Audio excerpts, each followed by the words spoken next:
Hey guys, welcome back to another reaction video. I just want to show off my little hair clips, how cute. Anyway, today I'm reacting to a guide to cultural differences between the USA and Europe. Yeah, this should be quite interesting. Actually, I'm quite keen. I've never been to the USA. I've been to Cyprus, which is in Europe. So yeah, so I'd like to hear the differences. Okay, let's watch. Hey there, we are guides from Prague, Czech Republic, and this is one of our favorite pubs. But somebody just recently left a nasty review complaining about the fact that the waiter simply asked them, "You want a beer?" The waiter brought the beer, and then once the person was finished, they brought another beer. And this guy was complaining about it. What is he talking about? That's the best thing. Once you're finished with your beer, they bring another one. So for me, from the perspective of a Czech European, that's a good sign. For an American, that may be kind of weird or rude. So today we want to talk about cultural differences between our country, our city, and United States of America. First of all, you may be surprised what the beer looks like. Well, we have a video dedicated only to that. And second, when I walked in, I didn't look at a beer menu or something that may be quite common in the United States where you have different beers on tap. Most pubs and restaurants in Czech Republic will have one brewery on tap in the pub. So that's why you can walk in and just say, "I'll have one." So I kind of like that. You walk into a pub and you don't have a million choices, you just say one. In US, not only you have a choice of beers that are on tap, quite often there's 5, 10, 20, but also they will ask you, do you want draft or bottle? What kind of question is that? The reason you go to a pub is to get beer on tap, to get draft beer. If you want bottled beer, you go to a supermarket. So for us, that's a big cultural difference that quite often we don't understand. Now a beer here costs 55 crowns, let's call that $2.50 to round it up.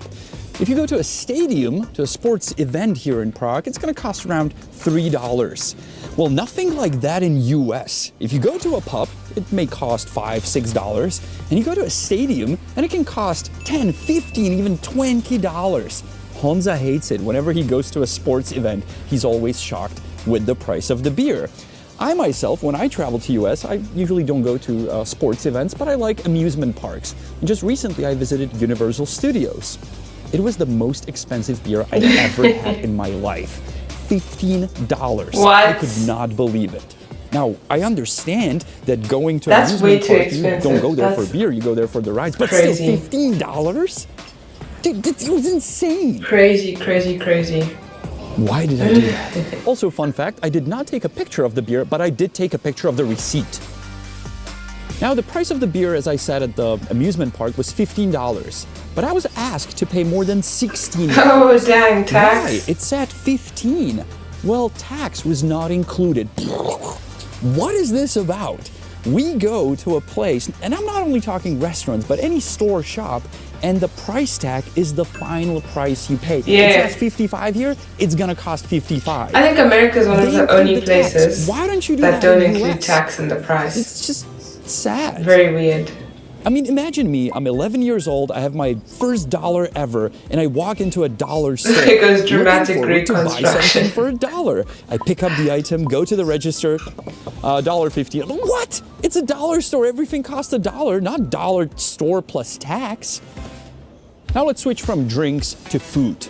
In any place you can get some food, right? Mostly you pick something from the menu and no further questions will be asked.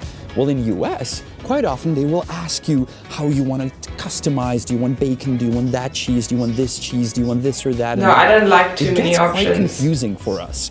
And you can imagine boom, me, I want 11 years this. old, in US, in New Jersey, first walking to a restaurant, ordering a burger. Very much looking forward to it. And they asked me, how do you want your burger done? I said, I don't know, very well done. Thinking that they would make it completely. Yeah, you can imagine what happened. They brought this black piece of meat that was unedible. And all my friends had a laugh about it. Now, to be fair, if you go to a restaurant in Prague nowadays and you will have a burger, they will ask you how you want it done. But once again, the fact that you can customize anything at a restaurant in US is very uncommon for us here. So if you come to a pub or a restaurant in Czech Republic, don't expect that you can customize every single item on the menu. That's why there's a menu with things that you pick from. I really hope we didn't lose our subscribers from United States. We love you guys. So to say something that we consider to be amazing in US that we don't have here is water. Free water at a restaurant, at a bar, anywhere. You sit down at a table and in US, you get a glass of water. Never happens in the Czech Republic, ever. Not only that, if you ask for tap water, quite often they will say, no, we don't serve tap water. And you will get a tiny little bottle of water that you will pay for $2, $3, $4. It's ridiculous. I know a restaurant where I go to, and I will always say, can I get tap water? And they're like, no, we can't do that. We can only sell you a bottle. And I quite often say, I'll pay you the same price that I'll pay for the bottle for tap water. Like, no, we can't do that. Crazy. Now let's talk about service in restaurants and pubs, because that may be a bit of a shock for you when you come to Prague. Yes, quite often it is rude and not polite at all. That's also a huge difference for us when we go to US and a waitress will come to our table and she will introduce herself and she will smile and she will maybe recommend something from the menu. That would never happen here. I mean, it's changing, don't get me wrong. Service is getting better. But if you go to like a local place, a dive bar, which I would consider this place to be, quite often they'd be grumpy, and it takes a long time for them to get to know you. And after maybe a 20th visit, they will share a little smile with you. Not like in US. First time visitor, oh, I love coming you to our restaurant. My name is Wendy. Can I take your order? Hey, Wendy. Speaking of Wendy, when I was first called darling or honey in a restaurant in US, I was like, she really loves me. She just called me darling. I like that. I mean, I like the bartender here, but he never calls me darling. Let's make it stay that way, okay? We're tough guys. Even though the two of us consider the service at places in the United States very good and very nice and very polite, there is one thing that we consider to be very rude. And that is, you're finishing your meal or maybe you're halfway through and suddenly a bill lands on your table. What is that? Are you kicking me out? That would never happen here. Any business, restaurant, pub, coffee place, you bring the bill after. As long as possible. You're done with your meal, they'll offer you a dessert. They should entice you, to eat more, spend more You're done money. with your coffee, maybe you want to start over and have another appetizer. In other words, they want to keep you in as long as possible. You have to ask for the bill. In US, very often, you're halfway through, here's your bill. I'm like, well, maybe I want another something. No, the bill is already on the table. Just weird. Speaking of the bill, let's dive into tipping. And that can create some big issues because that's a big cultural difference. In US, quite often we get asked, do you want to tip 15, 18, 20, 25%? Which for us is like, whoa, that's a lot. A quarter of the bill just tips because it's a tip-based country or tip-based business. In Czech, for us, you tip if you different. want to. I mean, my dad, like if the waiter or waitress was good, to the next higher number. If the bill was 99, he would round it up to 100. I believe most of our dads and mothers still do that.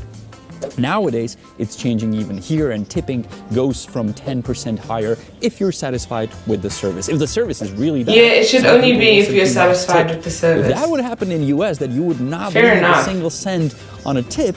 I've experienced people running out the restaurant and be like, what happened? What did we do wrong? Like, why did you not tip? So tipping is very, very different. And I'm curious what you will say about that in the comments. Whatever country you're from, I want to read what's the average tipping in your country. Now, this cultural difference is not only huge, but I consider it to be evil. And that is packaging and garbage in general. I'm not talking about if you go to a place where it's a takeout or you go to a fast food. Yes, they put it in a paper bag, either if you're in US or here. But I'm I hate when people litter. And they create so much just makes everything garbage, look so much untidy. waste, even though you're at a restaurant. Quick example. Mostly if you get a drink at a bar in the US, they put a napkin under it, so it soaks the moist that's running under it. Well, that's for one use only. Afterwards, they will throw away the napkin. How about they use coasters?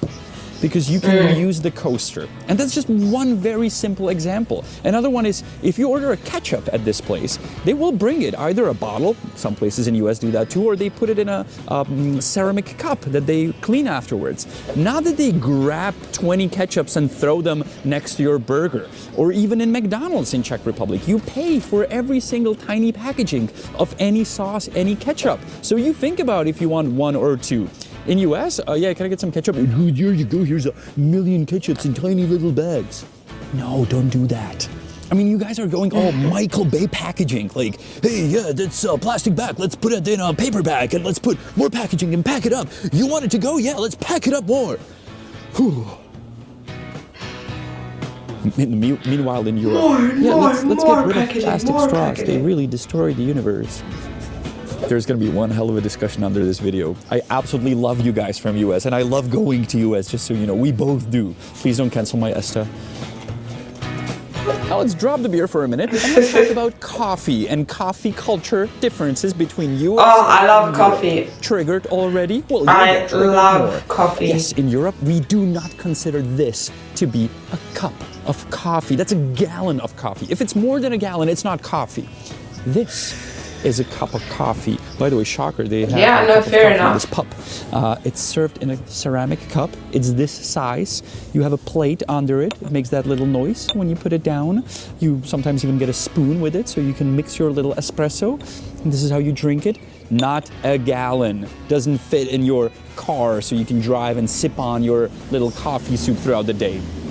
Big difference, big shocker for us when we go to places in US and they simply don't serve something like this. Now, hold your horses. I know that coffee culture in US is changing depending on which state you live in, if you live in a city and so on, but still mostly people think this is coffee and you cannot get this. It's sad for us Europeans. Can I get a cup of coffee? You want venti, grande, grande XL, grande XXXXL? Like the Italians drink it. Whoa. Now this next cultural difference may sound weird, but I believe it should be addressed.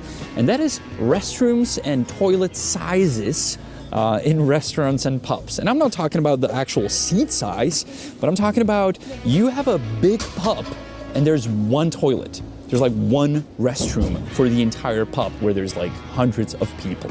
And the stalls where you can like sit to do number two are very like see-through. Like there's no privacy. Like there's no door at the bottom. Like if somebody peeks, they can see you. Yeah, it's kind of strange. And girls talk about that a lot. Both our girls talk about it, how like it's kind of weird that people can't really see you. So that's a big difference. If there's a big pub here, it has many restrooms, many toilets, and it can, you know, do the business people need and accommodate many people at the same time. And of course, the ones we mentioned are not the only cultural differences between our continents. There's many more. We can talk about different units, we can talk about different forms of transportation, how we move around cities and countries, how big are our cars and your cars, and many more topics. So let us know in the comments if you want us to cover more topics, and while you're there, please don't be mad at us. This was not made to insult you, only to give you perspectives on our culture habits and your cultural habits that we experience when we go over to your lovely continent that we love to visit, but sometimes we're just like, huh, that's weird. We're the Honest Dudes from Prague. That dude's name is Honza. My name is Janek. We go by The Honest Guide, our channel full of content. So if you're planning to come to Prague, Europe, check out our videos. We do scams, we show you beers, we show you restaurants, coffee places, and cultural differences. I'll see you next week, Sunday. And a Czech word at the end, I'm going to teach you, we always teach Czech words, is how to say cultural differences. Kulturní rozdíly. Kulturní rozdíly, cultural differences, or if you want to say one cultural difference, kulturní rozdíly. That did not come out right. That was pretty interesting. Yeah, some of those cultural differences are like, I find like the restroom thing, it's not even like, I don't know, in Zambia, the restrooms are big, the bathrooms are big, the actual like stall is big. Here I find like often, even on my university campus, I have to like turn my body sideways to like fit into the toilet stall without, I hate like using public toilets. So I don't want to touch anything. but like I can barely fit. So I'm like, this is wonderful. I don't understand when restaurants only have one bathroom. It makes no sense to me. Like there should be multiple stalls, multiple toilets, multiple sinks for washing your hands. And on the topic of washing hands, more places need to implement the tap that you don't have to touch. You just put your hand under. Because what's the point of your hands dirty, right? You touch the tap, you wash your hands, and then you touch the part you initially touched with your dirty hands, and now your hands are meant to be clean. Yeah. Anyway, what else? What else did he talk about? Coffee. I love coffee. And yeah, I also consider like not everything, you can't just say coffee cup. Like some stuff that's a milkshake. Like some of the stuff they'll be like, oh, this is I'm gonna go get a coffee at what's that famous place in America? Whatever. And then they get like a big thing like this, and it's like got milk and cream and like ice, and I'm like, I don't know if that's a coffee. To me, a coffee is like a cappuccino or a latte, just a regular coffee. Coffee, milk, maybe if you want sugar. But yeah, what else do you talk about? Packaging. Yeah, let's like people, I think everywhere is pretty like, we're just wasteful as a species, to be honest. So tap water, yes, I noticed, when I was in New Zealand, they always bring you tap water and it's free and it's brilliant because we're sitting in a restaurant. Why should I have to pay for water? And usually water is more expensive than the actual drink you want, but you just need water because you're waiting for a long time. And like me, I don't like to drink like a milkshake or a soda or something before before my meal gets there because then I'm full already and I'm like, I don't want to eat anymore. So I'd rather just drink water. That way I don't feel full. But now why would I want to pay like $4 or $5 for water? Just give me free water. In Zambia, you pay for the water, but you can ask for tap water. There's no guarantee that it's like super safe or anything to drink, but most of it is. And then it's pretty cheap anyway. It's like 10 kwacha, which is not even $1. It's not even 50 cents. I think it's about 30 cents, which is, I mean, that's pretty cheap really. And it's a 500 ml bottle. So it's, yeah, I mean, that doesn't really, it's not a big deal, but yeah, it's pretty interesting actually. Thank you guys for watching. Bye bye.